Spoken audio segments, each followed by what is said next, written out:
प्राचीन समय की बात है। भारत में एक राजा राज्य करता था। वह बड़ा ही प्रतापी तथा दानी था। वह नित्य प्रतिदिन मंदिर में भगवत दर्शन करने जाता था। वह ब्राह्मण और गुरुओं की सेवा किया करता था। उसके द्वार से कोई भी याचक निराश होकर नहीं लौटता था। वह प्रत्येक गुरुवार को व्रत रखता एवं पूजन करता था। हर दिन गरीबों की सहायता करता था। परंतु यह सब बातें उसकी रानी को अच्छी नहीं लगती थी। वह न व्रत करती और न किसी को एक पैसा दान में देती थी। वह राजा को भी ऐसा करने से मना करती थी। एक समय की बात है कि राजा शिकार खेलने वन को चले गए थे। घर पर रानी और दासी थी। उस समय गुरु बृहस्पति देव साधु का रूप धारण कर राजा के दरवाजे पर भिक्षा मांगने आए। साधु ने रानी से भिक्षा मांगी तो वह कहने लगी, हे साधु महाराज, मैं इस दान और पुण्य से तंग आ गई हूँ। इस कार्य के लिए तो मेरे पति देव ही बहुत है। अब आप ऐसी कृपा करें कि सारा धन नष्ट हो जाए तथा मैं आराम से रह सकूं। साधु रूपी बृहस्पति देव ने कहा, हे देवी, तुम बड़ी विचित्र हो। संतान और धन से तो कोई दुखी नहीं होता, इसको तो सभी चाहते हैं। पापी भी पुत्र और धन की इच्छा करता है। अगर तुम्हारे पास धन अधिक है तो भूखे मनुष्यों को भोजन कराओ, प्याऊ लगवाओ, ब्राह्मणों को दान दो, धर्मशाला बनवाओ, कुआं, तालाब, बावरी, बाग बगीचा आदि का निर्माण कराओ तथा निर्धनों की कुंवारी कन्याओं का विवाह कराओ, साथ ही यज्ञादि करो। इस प्रकार के कर्मों से आपके कुल और आपका नाम लोक परलोक में सार्थक होगा एवं स्वर्ग की प्राप्ति होगी। परंतु रानी साधु की इन बातों से खुश नहीं हुई। उसने कहा, हे साधु महाराज, मुझे ऐसे धन की आवश्यकता नहीं जिसको मैं अन्य लोगों को दान देती फिरूं तथा जिसको रखने और संभालने में ही मेरा सारा समय नष्ट हो जाए। साधु ने कहा, हे देवी, यदि तुम्हारी ऐसी इच्छा है तो मैं जैसा बताता हूँ तुम वैसा ही करना। बृहस्पतिवार के दिन घर आंगन को गोबर से लिपना, अपने केशों को पीली मिट्टी से धोना, केशों को धोते समय स्नान करना तथा राजा से कहना वह हजामत करवाए, भोजन में मांस मैदा खाना, कपड़े धोबी के यहाँ धुलवा देना। इस प्रकार 7 बृहस्पतिवार करने से तुम्हारा सारा धन नष्ट हो जाएगा। यह कहकर साधु महाराज रूपी बृहस्पति देव अंदर ध्यान हो गए। रानी ने साधु के कहने के अनुसार 7 बृहस्पतिवार तक वैसा ही करने का विचार किया। साधु के बताए अनुसार कार्य करते हुए केवल 3 बृहस्पतिवार ही बीते थे कि उसका समस्त धन संपत्ति नष्ट हो गई। भोजन के लिए वो दोनों समय तरसने लगे तथा सांसारिक भोगों से दुखी रहने लगा। तब रानी से राजा कहने लगे कि रानी, तुम यहाँ पर हो, मैं दूसरे देश को जाता हूँ, क्योंकि यहाँ पर मुझे सभी जानते हैं, इसलिए मैं यहाँ कोई काम नहीं कर सकता। मैं अब परदेश जा रहा हूँ, वहाँ कोई काम धंधा करूँगा, शायद हमारे भाग बदल जाए। ऐसा कहकर राजा परदेश चल गया। वह जंगल से लकड़ी काट कर लाता और शहर में बेचता। ऐसे जीवन व्यतीत करने लगा। इधर रानी के बिना राजा और दासी राजा के बिना रानी और दासी दुखी रहने लगी। किसी दिन भोजन मिलता और किसी दिन जल पीकर ही रह जाती। एक समय रानी और दासी को 7 दिन बिना भोजन के व्यतीत करने पड़े तो रानी ने अपनी दासी से कहा, हे दासी, यहाँ पास ही नगर में मेरी बहन रहती है, वह बड़ी ही धनवान है, तू उसके पास जाओ और 5 सेर बेजर मांग ला, जिससे कुछ समय के लिए गुजारा हो जाएगा। दासी रानी की बहन के पास गई। रानी की बहन उस समय पूजन कर रही थी। बृहस्पतिवार का दिन था। दासी ने रानी की बहन से कहा, हे रानी, मुझे आपकी बहन ने भेजा है, मुझे 5 सेर बेजर दे दो। दासी ने यह बात अनेक बार कही, परंतु रानी की बहन ने कोई उत्तर नहीं दिया, क्योंकि वह उस समय बृहस्पतिवार की कथा सुन रही थी। जब दासी को रानी की बहन से कोई उत्तर नहीं मिला तो वह बहुत दुखी हुई। उसे क्रोध भी आया। वह लौटकर रानी से बोली, हे रानी, आपकी बहन बहुत ही घमंडी है, वह छोटे लोगों से बात भी नहीं करती। मैंने उससे कहा तो उसने कोई उत्तर नहीं दिया, मैं वापस चली आई। रानी बोली, हे दासी, देखो, इसमें उसका कोई दोष नहीं है। जब बुरे दिन आते हैं तब कोई सहारा नहीं देता। अच्छे बुरे का पता विपत्ति में ही लगता है। जो ईश्वर की इच्छा होगी वही होगा।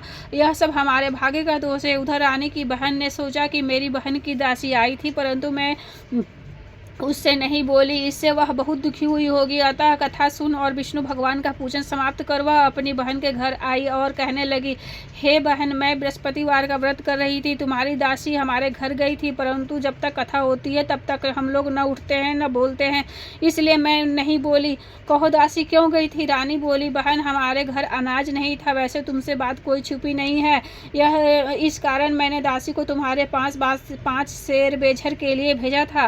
रानी की बहन बोली, बहन देखो, तुम्हारे बृहस्पति भगवान सबकी मनोकामना पूर्ण करते हैं। देखो, शायद तुम्हारे घर में ही अनाज रखा हो। यह सुनकर दासी घर के अंदर गई तो वहां से एक घड़ा भरा बेझर का भरा मिल गया। उसे बड़ी हैरानी हुई, क्योंकि उसने एक एक बर्तन देख लिया था। उसने बाहर आकर रानी को बताया। दासी अपनी रानी से कहने लगी, हे रानी, देखो, वैसे हमको जब अन्न नहीं मिलता था तो रोज ही व्रत करते थे। अगर इनसे व्रत की विधि और कथा पूछ ली जाए तो इसे हम भी किया करेंगे। दासी के कहने पर रानी ने अपनी बहन से बृहस्पतिवार का व्रत के बारे में पूछा। उसकी बहन ने बताया, हे रानी बहन, बृहस्पतिवार को सूर्योदय से पूर्व उठकर स्नान आदि करके बृहस्पतिवार का व्रत करना चाहिए, लेकिन उस दिन सिर नहीं धोना चाहिए। बृहस्पतिवार के दिन चने की दाल मुनक्का से विष्णु भगवान का केले के वृक्ष की जड़ में पूजन करे तथा दीपक जलावे। उस दिन एक ही समय भोजन करे। भोजन में पीले खाद्य पदार्थ का करे तथा कथा सुने। इस प्रकार करने से गुरु भगवान प्रसन्न होते हैं, अन्न धन्य पुत्र देते हैं। इस तरह व्रत और पूजन की विधि बताकर रानी की बहन अपने घर लौट गई। रानी और दासी ने दोनों ने निश्चय किया कि वे बृहस्पतिवार देव का भगवान का पूजन जरूर करेंगी। 7 दिन बाद जब बृहस्पतिवार आया तो उन्होंने व्रत रखा। घुड़साल में जाकर चना गुड़ बिन लाई तथा उसकी दाल से केले की जड़ में विष्णु भगवान का पूजन किया। आप भोजन कहाँ से आए? वो दोनों बड़ी दुखी हुई, परंतु उन्होंने व्रत किया था, इस कारण बृहस्पति देव भगवान प्रसन्न थे। वे एक साधारण व्यक्ति के रूप में उन 2 थालों में सुंदर पीला भोजन लेकर आए और दासी को देकर बोले, हे दासी, यह भोजन तुम्हारे और रानी के लिए है, तुम दोनों भोजन करना। दासी को भोजन पाकर बड़े प्रसन्न हुई।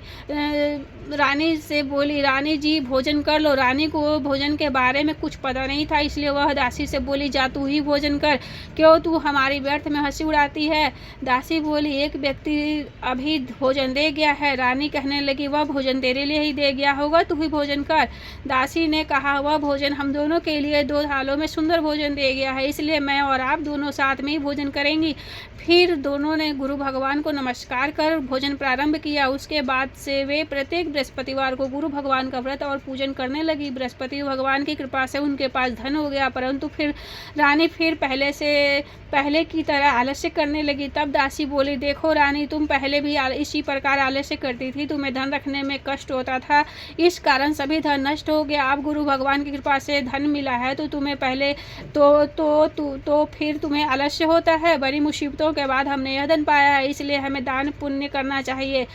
तुम भूखे मनुष्यों को भोजन कराओ, प्याऊ लगवाओ, ब्राह्मणों को दान दो, कुआं, तालाब, बावड़ी, बाग बगीचा आदि का निर्माण कराओ, मंदिर पाठशाला बनवाकर दान दो, कुंवारी कन्याओं का विवाह कराओ, धन को शुभ कार्यों में खर्च करो, जिससे तुम्हारे कुल यश बढ़े तथा स्वर्ग की प्राप्त हो, प्रीत प्रसन्न हो। दासी की बात मानकर रानी ने इसी प्रकार के कर्म करने प्रारंभ किए, जिससे उनका काफी यश फैलने लगा। एक दिन रानी और दासी आपस में विचार करने लगी कि न जाने राजा किस दशा में होंगे, उनकी कोई खोज खबर नहीं है। गुरु भगवान से उन्होंने प्रार्थना की और भगवान ने रात्रि में राजा के स्वप्न में कहा, हे राजा, उठ, तेरी रानी तुझको याद करती है, अब अपने देश को लौट जा।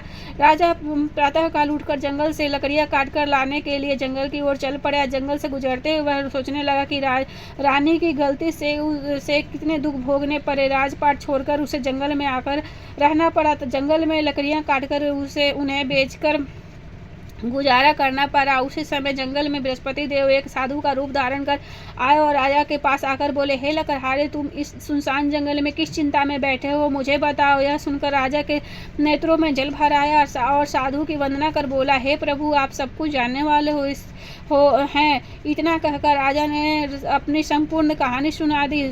महात्मा तो स्वभाव के ही दयालु होते हैं। वे राजा से बोले, हे राजा, तुम्हारी पत्नी ने बृहस्पति देव के प्रति अपराध किया था, जिस कारण तुम्हारी यह दशा हुई। अब तुम किसी प्रकार का चिंता मत करो, भगवान तुम्हें पहले से अधिक धन देंगे।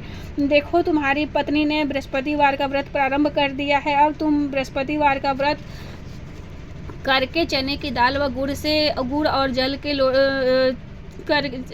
व्रत करके चने की दाल व गुड़ और जल को लोटे में डालकर केले के पत्ते से भगवान विष्णु का पूजन करो। फिर कथा कहो या सुनो, भगवान तुम्हारी सब मनोकामनाओं को पूर्ण करेंगे। साधु को प्रसन्न देखकर राजा बोला, हे प्रभु, मुझे लकड़ी बेचकर इतना पैसा नहीं मिलता जिससे मैं भोजन के उपरांत कुछ बचा सकूं। मैंने रात्रि में अपनी रानी को व्याकुल देखा है, मेरे पास कोई साधन नहीं जिससे उसका समाचार मंगा सकूं।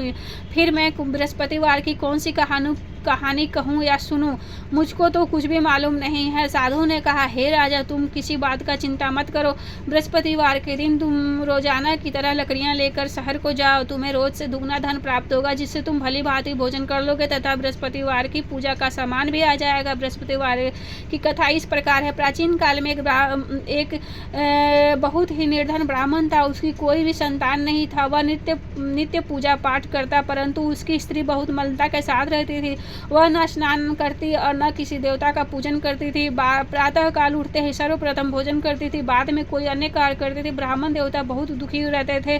पत्नी को बहुत समझाते किंतु उसको कोई परिणाम न निकला। भगवान के अनुकंपा से एक समय उस ब्राह्मण की पत्नी गर्भवती हुई और 10वें महीने में एक सुंदर कन्या को जन्म दिया। निर्धन ब्राह्मण कन्या के जन्म से बहुत दुखी हुआ। धीरे धीरे ब्राह्मण की कन्या बड़ी होने लगी। बचपन से ही उस कन्या की रुचि भगवान विष्णु की पूजा करने में थी। वह प्रातः उठते ही स्नान आदि करके भगवान विष्णु की पूजा करने मंदिर में जाती थी। बृहस्पतिवार को व्रत करके विधिवत पूजा पाठ करती थी। वह पूजा पाठ के बाद वह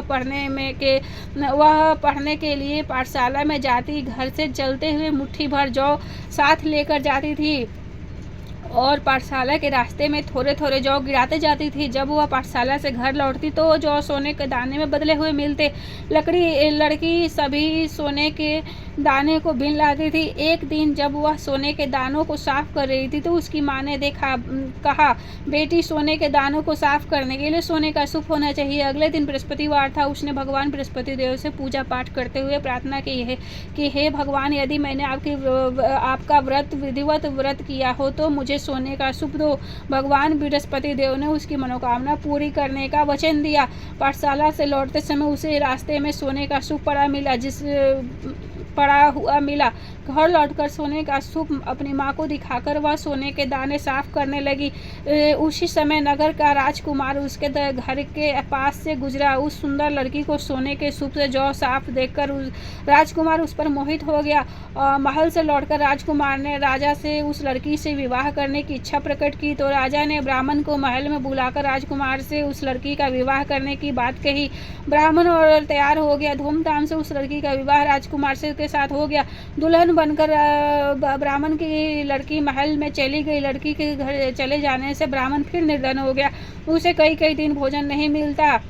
बहुत दुखी होकर ब्राह्मण ने एक दिन अपनी लड़की के पास गया। अपने पिता से निर्धनता का समाचार सुनकर उसे बहुत सा धन देकर विदा कर किया। उस धन से ब्राह्मण के कुछ दिन तो आराम से गुजर गए, लेकिन जल्दी ही फिर भूखों मरने की हालत हो गई।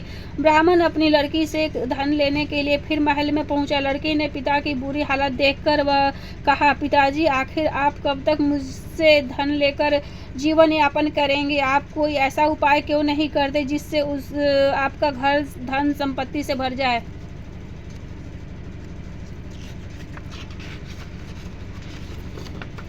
ब्राह्मण ने कहा, मैंने तेरी माँ को बहुत समझाया, लेकिन उसकी समझ में तो कुछ नहीं आता। उसका फूहरपन नष्ट हो तो घर की निर्धनता भी दूर हो जाए। तब कुछ सोचकर लड़की ने पिता से कहा, पिताजी, आप कुछ दिनों के लिए माँ को मेरे पास छोड़ जाओ। जब कुछ सोचकर ब्राह्मण को पत्नी को लड़की के पास महल में छोड़ आया। लड़की ने अपनी माँ से कहा, माँ, तुम भी प्रातःकाल उठकर स्नान आदि करके भगवान बृहस्पति देव विष्णु जी की पूजा अवश्य करना। पूजा करने से तुम्हारी निर्धनता अवश्य दूर हो जाएगी। लेकिन उसकी माँ ने कोई बात नहीं मानी। तब क्रोधित होकर लड़की ने अपनी माँ को एक कक्ष में बंद कर दिया। सूर्योदय के समय माँ को उठाकर जबरदस्ती उसे स्नान आदि करवाया। फिर मंदिर में ले जाकर भगवान बृहस्पति देव की पूजा कराई। कुछ दिनों तक ऐसा करने से माँ की बुद्धि में परिवर्तन हुआ। वह स्वयं बृहस्पतिवार का व्रत करने लगी। उसके व्रत के करने से ब्राह्मण के घर में भगवान विष्णु का अनुकंपा से धन की वर्षा होने लगी। दोनों पति पत्नी धन संपत्ति संपत्ति पाकर आनंद पूर्वक जीवन यापन करते हुए विष्णु धाम को चले गए। लकड़हारा बने राजा ने उन साधु से भगवान बृहस्पति देव की यह कथा सुनकर बृहस्पतिवार का व्रत करने का भगवान विष्णु की पूजन की करके भगवान विष्णु की पूजा की। उस दिन से उसके सभी क्लेश दूर हो गए। लेकिन अगले दिन बृहस्पतिवार को कामकाज में अधिक व्यस्त रहने के कारण उसने भगवान बृहस्पति देव जी के व्रत नहीं किया। भगवान बृहस्पति देव लकड़हारे से क्रोधित हो गए और उसे भूल की सजा दी। उस दिन नगर के राजा ने एक नगर में घोषणा करके सबको सूचित किया, प्रत्येक नागरिक मेरे यहाँ भोजन करने आएगा, जो नहीं आएगा उसे अपराधी मानकर भारी दंड दिया जाएगा। लकड़हारा बने राजा ने उस नगर के राजा की घोषणा तो सुनी, लेकिन जंगल से लकड़ी काटकर और उन्हें बेचने में देर हो जाने के कारण वह समय पर महल में भोजन करने नहीं जा सका। अतः राजा के सैनिक लकड़हारे को पकड़कर महल में ले गए। राजा ने उसे राजा ने उसे महल के एक कक्ष में बैठाकर भोजन कराया। उस कक्ष में एक खूंटी पर रानी का सोने का हार लटका हुआ था। लकड़हारा अकेला है उस कक्ष में भोजन कर रहा था। उसने एक आश्चर्यजनक घटना घटते देखी। देखते ही देखते वह खूंटी का हार निगल गई। खूंटी हार को निगल गई। लेकिन थोड़ी देर के बाद राजा ने हार को गायब देखा तो लकड़हारे को कारावास में डलवा दिया। लकड़हारा मन ही मन में अपने भाग्य को कोसने लगा। तभी उसे जंगल में मिले साधु का स्मरण हो आया। थोड़ी देर में भगवान बृहस्पति देव सन्यासी के रूप में उसके सामने प्रकट हुए और कहा, हे लकड़हारे, तूने भगवान बृहस्पति देव जी की पूजा नहीं की थी, इस कारण तुम्हें यह कष्ट हुआ है। लेकिन अब चिंता मत करो, बृहस्पतिवार के दिन कारागार के दरवाजे पर तुम्हें कुछ पैसे पड़े मिलेंगे। तू उन पैसों से भगवान बृहस्पति देव का व्रत करके उनकी पूजा करोगे तो तुम्हारे सब दुख नष्ट हो जाएंगे। बृहस्पतिवार के दिन दरवाजे पर पड़े पैसे मिले पैसों से चने और गुड़ मंगाकर लकड़हारे ने बृहस्पतिवार की कथा कही तो भगवान बृहस्पति देव ने प्रसन्न होकर उस नगर के राजा को स्वप्न में कहा, लकड़हारे को कारागार से मुक्त करने को कहा। सुबह राजा ने अपने कक्ष में आकर देखा तो खूंटी पर रानी का हार टंगा हुआ था। राजा ने लकड़हारे को मुक्त कर दिया और उसे धन और आभूषण देकर विदा किया। लकड़हारा बना राजा उस नगर से चलकर अपने नगर में पहुंचा तो उस नगर में कुएं, धर्मशालाएं, बाग बगीचे देखकर बहुत प्रसन्न हुआ। राजा ने किसी से पूछा, ये कुएं, धर्मशालाएं किसने बनवाई है? सबने उसे बताया कि ये सब रानी और दासी ने बनवाया है। राजा महल में पहुंचा तो रानी ने उसका भव्य स्वागत किया। तब राजा ने निश्चय किया कि सप्ताह में एक बार तो सभी बृहस्पति देव का व्रत तथा पूजन करते हैं, परंतु मैं प्रतिदिन व्रत किया करूँगा तथा दिन में 3 बार कथा करूँगा। अब राजा हर समय दुसाले में चने की दाल बांधे रहता तथा दिन में तीन बार बृहस्पति देव की कथा कहता। कुछ दिनों के बाद राजा को अपनी बहन की याद आई। एक दिन घोड़े पर सवार होकर राजा अपनी बहन से मिलने चल दिया। तो अभी राजा नगर के बाहर ही पहुंचा था कि उसने कुछ लोगों को एक शव ले जाते हुए देखा।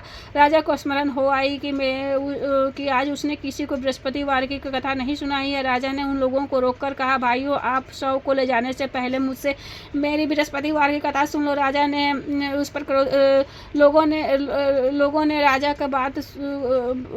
पर क्रोधित होते हुए कहा, तुम पागल तो नहीं हो? लेकिन कुछ बड़े बूढ़े लोगों ने कहा, अच्छा भाई, साथ में चलते चलते तुम अपनी कथा सुना लो।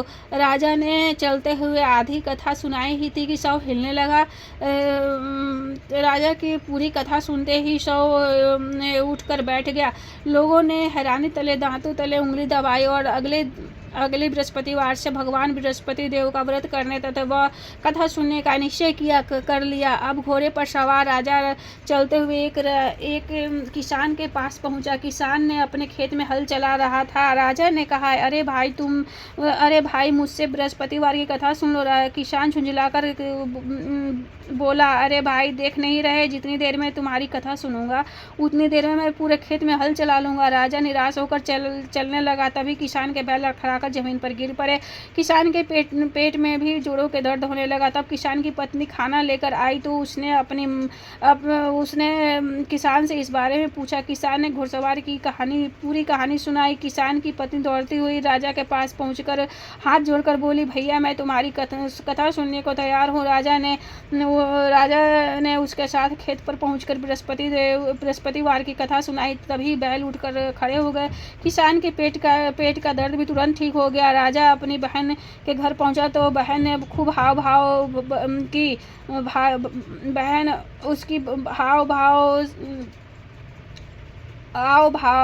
भगत हुई। अगले दिन सुबह उठकर राजा ने देखा घर के सभी लोग भोजन कर रहे हैं। किसी भूखे को बृहस्पतिवार की कथा सुनाए बिना राजा भोजन नहीं करता था। उसने बहन से कहा, बहन क्या घर में कोई ऐसा व्यक्ति नहीं है जिसने अभी तक भोजन नहीं किया हो? उसकी बहन बोली, भैया हमारे घर में तो क्या आपको पूरे नगर में कोई ऐसा व्यक्ति नहीं मिलेगा जिसने सुबह सुबह भोजन ना किया हो। तब राजा ने बहन के घर से निकलकर उस नगर में बिना भोजन किए व्यक्ति की तलाश की। एक गरड़िए के घर में उसका बेटा बीमार होने के कारण वो भूखा रह गया था। राजा ने उसको जाकर बृहस्पतिवार की कथा सुनाई। कथा सुनते सुनते गरड़िए का बीमार बेटा बिल्कुल ठीक हो गया। उसने राजा की बहुत प्रशंसा की। एक दिन राजा ने अपनी बहन से कहा, बहन अब हम अपने घर को जाना चाहते हैं, तुम भी हमारे साथ चलो, कुछ दिनों वहाँ रहकर लौट आना। राजा की बहन ने अपनी सास से पूछा तो सास ताने देते हुए कहा, बहुत मायके जाना तो अकेली जाना, मेरे पोतों को ना ले जाना। तुम्हारे भाई का कोई और संतान नहीं है, कहीं तुम्हारी भाभी मेरे पोतों पर जादू टोना ना कर दे। दूसरे कक्ष में बहन की सास की बातें सुनकर राजा दुखी मन से अकेला ही अपने नगर को लौट आया। रानी ने राजा से कहा, आप तो बहन को साथ लाने की बात कहकर गए थे, फिर बहन को साथ क्यों नहीं लाए? तब राजा ने दुखी होते हुए कहा, रानी हम निसंतान है, इसलिए हमारे घर आना कोई पसंद नहीं करता। रानी ने राजा को समझाया, हे प्राणनाथ, हमें बृहस्पति देव ने सब कुछ दिया है, अब भगवान बृहस्पति देव हमें संतान भी अवश्य देंगे। बृहस्पतिवार को विधिवत व्रत करते हुए राजा रानी ने भगवान बृहस्पति देव से संतान के लिए प्रार्थना की। कुछ दिनों के बाद उन्होंने सपने में दर्शन देते हुए कहा, हे राजन, तेरी मनोकामना अवश्य पूरी होगी। एक सप्ताह बाद ही रानी गर्भवती हो गई। 10वें महीने में रानी ने एक सुंदर पुत्र को जन्म दिया। राजा रानी जीवन पर्यंत बृहस्पतिवार का व्रत करते हुए उनके घर में धन की वर्षा होती रही। इस तरह आनंद पूर्वक जीवन यापन करते हुए राजा रानी भगवान बृहस्पति देव की अनुकंपा से मोक्ष को प्राप्त करके सीधे वैकुंठ धाम पहुँच गए। बृहस्पतिवार को विधिवत व्रत करके जो स्त्री पुरुष भगवान विष्णु जी की पूजा करता है, भगवान उनकी सभी मनोकामनाओं को पूर्ण करते हैं। अब बृहस्पति भगवान जी की आरती।